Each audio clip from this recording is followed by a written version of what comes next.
नमस्कार भक्तों, आप सभी का स्वागत है हमारे अपने channel mom with Gyanvi official पर। और भक्तों, आज हम आपके लिए लेकर आए हैं सोमवार की पावन कथा। आज हम सुनेंगे सोमवार की व्रत कथा। सोमवार की व्रत कथा कुछ इस प्रकार है। आप इसे 16 सोमवार में भी सुन सकते हैं। प्राचीन काल की बात है। एक गांव में एक साहूकार रहता था। साहूकार बहुत अमीर था, लेकिन उसकी कोई संतान नहीं थी। साहूकार अपने भविष्य को लेकर बहुत चिंतित रहता था। साहूकार भगवान शिव को प्रसन्न करने के लिए सोमवार का व्रत रखता था और व्रत के दौरान भगवान शिव पार्वती की पूजा करता था और शाम को शिवलिंग पर दीपक जलाता था।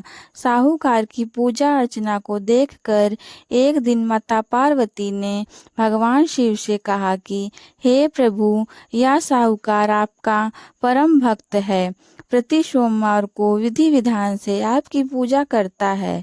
मुझे लगता है कि आपको उसकी मनोकामना की पूर्ति करनी चाहिए। शिव ने माता पार्वती जी की बात को सुन करके कहा कि हे गौरी, यह संसार एक कर्म क्षेत्र है। जैसे किसान अपने खेत में बीज बोता है तो कुछ वक्त बाद उसे पेड़ मिलता है, उसी तरह इस संसार में आर्थिक जैसा कर्म करता है उसे उसका वैसा ही फल मिलता है। भगवान शिव बोले कि इसके कर्मों में संतान सुख नहीं है, लेकिन माता पार्वती ने भोले भंडारी से दोबारा आग्रह किया और कहा, हे नाथ, फिर भी आप इसकी मनोकामना पूर्ण कर दीजिए। यह आपका परम भक्त है। अगर आपने अपने भक्तों की इच्छा को पूर्ण नहीं किया तो वह आपकी पूजा आराधना क्यों करेंगे। माता पार्वती के इतना आग्रह करने पर भगवान शिव ने कहा, यह साहूकार बहुत धनवान है और इसके कोई पुत्र नहीं है, इसीलिए यह सदैव चिंतित रहता है। लेकिन इसके भाग्य में संतान योग्य है ही नहीं। लेकिन तुम्हारे आग्रह करने पर मैं इसे पुत्र प्राप्ति का वरदान तो दे देता हूँ, लेकिन इसका जो पुत्र हो भूखे वास 12 वर्षों तक ही सीमित रहेगा। फिर रात्रि में साहूकार को स्वप्न में दर्शन दिए और कहा कि उसको जल्द ही पुत्र रत्न की प्राप्ति होगी। उसका पुत्र दीर्घायु नहीं रहेगा, बल्कि 12 वर्ष तक ही समाप्त हो जाएगा। यह सुनकर साहूकार तो प्रसन्न हुआ और साहूकार ने इस बात को सुनकर पूजा अर्चना करनी चालू कर दी। और कुछ दिनों बाद उसकी पत्नी गर्भवती हो गई और उसने एक सुंदर बालक को जन्म दिया। बालक के जन्म से घर पर हर्ष उल्लास का माहौल था, लेकिन साहूकार खुश नहीं था, क्योंकि उसको पता था कि उसके बालक का यह जीवन केवल 18 वर्ष तक ही है और उसने किसी को भी यह बात नहीं बताई थी। तो साहूकार की पत्नी ने कहा कि अब क्या करना चाहिए, लेकिन मैंने मना कर दिया और शिक्षक नियुक्त करने के लिए मामा को बुलाया और पैसे देकर उन्हें उसके साथ काशी जाने का आदेश दिया। फिर साहूकार ने मामा भांजा से कहा कि काशी जाते समय रास्ते में यज्ञ करते हुए और ब्राह्मण को भोजन कराते हुए ही जाना। दोनों मामा भांजे ने ऐसा ही किया। काशी जाते वक्त उसे रास्ते में मामा भांजा गुजर रहे थे। वहाँ एक राजा अपनी पुत्री का विवाह ऐसे राजकुमार से करवा रहा था जो कि विकलांग था, यानी उसे एक आँख से दिखाई नहीं देता था। दूल्हे का पिता इस बात से चिंतित था कि अगर दुल्हन पक्ष को यह बात पता चल गई कि दूल्हा बना है जो, तो राजकुमारी विवाह के लिए मना कर देगी। इसीलिए उसने एक शख्स साहूकार के पुत्र को देखा तो उसने सोचा कि मैं अपने बालक के स्थान पर इस बालक को बिठा दूंगा और दुल्हन पक्ष वालों को पता भी नहीं चलेगा। दूल्हे के पिता ने ताऊ आपके पुत्र को इस बात के लिए राजी किया। इस तरह साहूकार ने उच्च स्तर के दूल्हे के कपड़े पहने और घोड़े पर चढ़कर राजा की जगह पर पूरी रस्म की। तोरण के बाद फेरों की जब बारी आई तो दूल्हे के पिता ने साहूकार के पुत्र से अनुरोध किया कि वह दुल्हन के साथ 7 फेरे ले, और शब्द विवाह संपन्न हो गया। तो यह बात किसी को ना बताए। मामा भी राजी हो गया और विवाह समारोह भी निपट गया। और शादी संपन्न होने के बाद मामा भांजा काशी के लिए प्रस्थान कर गए। परंतु साहूकार के पुत्र ने दुल्हन के कपड़ों पर लिख दिया था कि तुम्हारी शादी मुझसे हुई है, लेकिन जिससे साथ तुम शुरू की वहाँ एक आँख वाला आदमी है, और मैं काशी में शिक्षा ग्रहण करने जा रहा हूँ। जब राजकुमारी ने यह पढ़ा तो उसने राजकुमार के साथ जाने से इनकार कर दिया और अपने पिता से कहा, यह मेरा पति नहीं है, मेरा पति शिक्षा ग्रहण करने काशी गया है।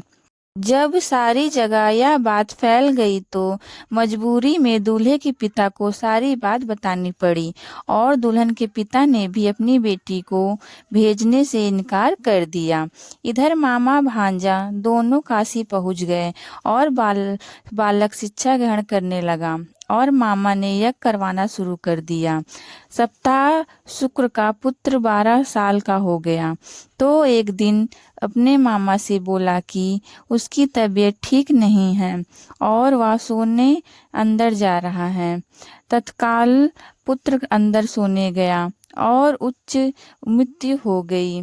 कुछ देर बाद जब मामा अंदर पहुँचे, उन्होंने कहा कि जब अपने भांजे को मरे हुए देखा तो वह बहुत दुखी हुए, परंतु वह रोए नहीं, वरना उनका ज्ञान अधूरा रह जाता। इसीलिए मामा ने वापस जाकर यज्ञ पूरा किया, और ब्राह्मण को भोजन कराने के बाद मामा अपने मित्र भांजे को देखकर रोने लगा। उसी वक्त उसी मार्ग से पार्वती माता उतर रही थीं। माता पार्वती ने किसी के रोने की आवाज़ सुनी तो उन्होंने शिव जी से कहा कि हे प्रभु, कोई मनुष्य रो रहा है, संयुक्त के दुखों को दूर कर देते हैं। पार्वती माता मामा के पास गई और उन्होंने जब देखा मृत बालक को तो वह हैरान हो गई, क्योंकि वह भगवान शिव के आशीर्वाद से साहूकार का पुत्र था। माता पार्वती ने कहा, यह तो साहूकार का पुत्र है। एक चीज को आपने केवल 12 वर्ष तक अपने जीवन में दिया था। पर पार्वती जी ने मित्र बालक को देखा तो उन्हें दया आ गई और उन्होंने शिव जी से कहा, प्रभु आप इस बालक को जीवन दान दे दीजिए, वरना इसके माता पिता जीते जी मर जाएंगे। माता पार्वती के आग्रह करने पर शिव जी ने उनकी बात मान ली और उसे जीवन दान दे दिया। साहूकार का पुत्र जीवित हो गया और मामा भांजे अपने घर की ओर प्रस्थान के लिए चल पड़े। रास्ते में साहूकार का पुत्र उद्देश्य शहर से उतरा जहां उसका विवाह हुआ था। दुल्हन ने पिता के बालक को पहचान लिया और मामा भांजा को लेकर अपने महल आकर दुल्हन के पिता ने एक समारोह किया और अपनी पुत्री को साहूकार के साथ विदा कर दिया।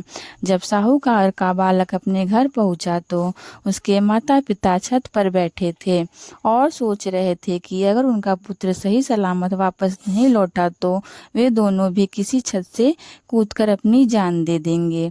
पर उसी समय उसके माँ वहां आ गए और उन्होंने बताया कि उनका पुत्र जीवित है और विवाह करके वापस लौटा है।